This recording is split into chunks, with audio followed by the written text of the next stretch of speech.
మతం ఏదైనా, విశ్వాసం ఏదైనా, ప్రాంతం ఏదైనా, సంస్కృతి ఏదైనా అన్నిట్లో కామన్గా ఉండేది ప్రార్థన. ఈ ప్రార్థన అంటే అనే ఈ కవిత మీకోసం. ప్రార్థన అంటే ఒట్టి మాటల మూట కాదు, ప్రార్థన అంటే ఆసు కవితల ప్రాస కాదు. ప్రార్థన అంటే ఒట్టి మాటల మూట కాదు, ప్రార్థన అంటే ఆసు కవితల ప్రాస కాదు. ప్రార్థన అంటే పర్యాయ పద మోత కాదు, ప్రార్థన అంటే నేను నా వారే కాదు. చాలాసార్లు ప్రార్థన అంటే చాలా మాటల సమూహము అని అనుకుంటారు కొంతమంది ప్రార్థించినప్పుడు ఫ్లోలో వచ్చే ఆ ప్రార్థనే ప్రార్థన అనుకుంటారు. కొంతమంది అదే పదాలని తిప్పి తిప్పి పర్యాయ పద మోతగా చేస్తారు. కొంతమంది ప్రార్థన అంటే నేను నా వారే అనుకుంటారు. కాబట్టి ప్రార్థన అంటే ఒట్టి మాటల మూట కాదు, ప్రార్థన అంటే ఆసు కవితల ప్రాస కాదు, ప్రార్థన అంటే పర్యాయ పద మోత కాదు, ప్రార్థన అంటే నేను నా వారే కాదు.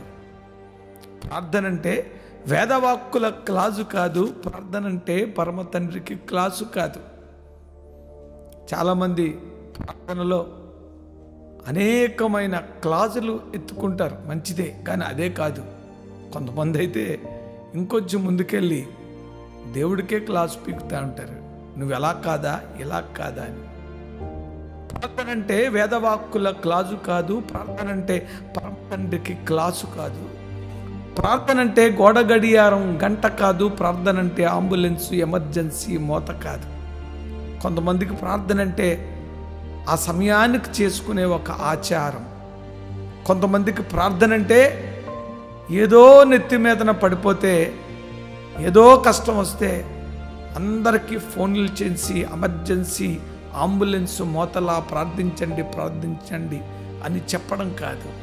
కాబట్టి ప్రార్థన అంటే వేదవాక్కుల క్లాసు కాదు, ప్రార్థన అంటే పరమ తండ్రికి క్లాసు కాదు, ప్రార్థన అంటే గోడ గడియారం గంట కాదు, ప్రార్థన అంటే ఎమర్జెన్సీ అంబులెన్స్ ఎమర్జెన్సీ మోత కాదు. ప్రార్థన అంటే ఆచరణ కాదు, ప్రార్థన అంటే లోకవాంఛల వ్యాకరణ కాదు. ఈ లోకంలో నీ వాంఛలన్నీ ఒక లిస్టు రాసే ఒక లిస్టు కాదు. ప్రార్థన అంటే ఒట్టి మాటల మూట కాదు, ప్రార్థన అంటే ఆసు కవితల ప్రాస కాదు, ప్రార్థన అంటే పర్యాయ పద మోత కాదు, ప్రార్థన అంటే నేను నా వారే కాదు, ప్రార్థన అంటే వేదవాక్కుల క్లాసు కాదు, ప్రార్థన అంటే పరమ తండ్రికి క్లాసు కాదు, ప్రార్థన అంటే గోడయారియారం గంట కాదు, ప్రార్థన అంటే అంబులెన్స్ ఎమర్జెన్సీ మోత కాదు, ప్రార్థన అంటే ఆచరణ కాదు, ప్రార్థన అంటే లోకవాంఛల వ్యాకరణ కాదు. అయితే ప్రార్థన అంటే ఏంటి? ప్రార్థన అంటే ప్రచండ వాయుమండల సన్నిధి గడ్డి పువ్వు నిలువ సాహసం, నీతి సూర్యుని కాంతి వెలుగులో మురికి గుడ్డల మాట సాహసం. ప్రచండ వాయుమండల సన్నిధిలో ఉన్న ఆ దేవాది దేవుణ్ణి ఓ గడ్డి పువ్వు ఆయన సన్నిధిలో నిలబడడానికి చేసే ఒక సాహసం.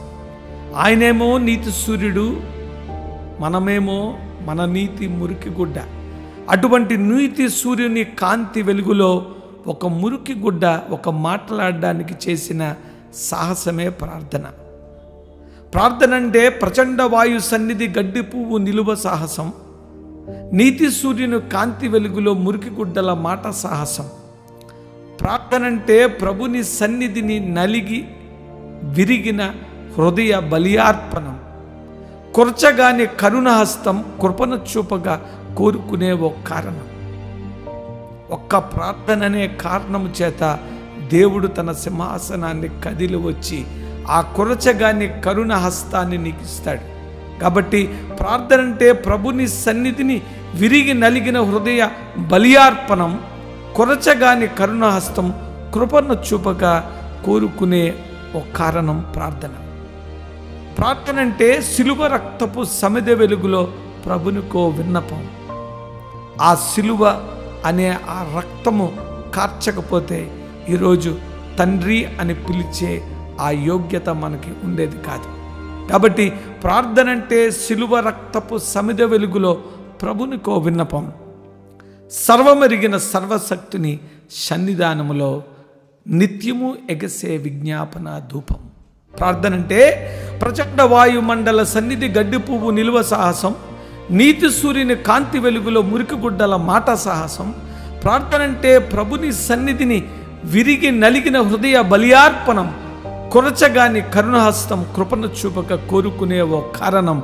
ప్రార్థన అంటే సిలువ రక్తపు సమిద వెలుగులో ప్రభునికో విన్నపం, సర్వమరిగిన సర్వశక్తుని సన్నిధానములో నిత్యమెగసే విజ్ఞాపన ధూపం.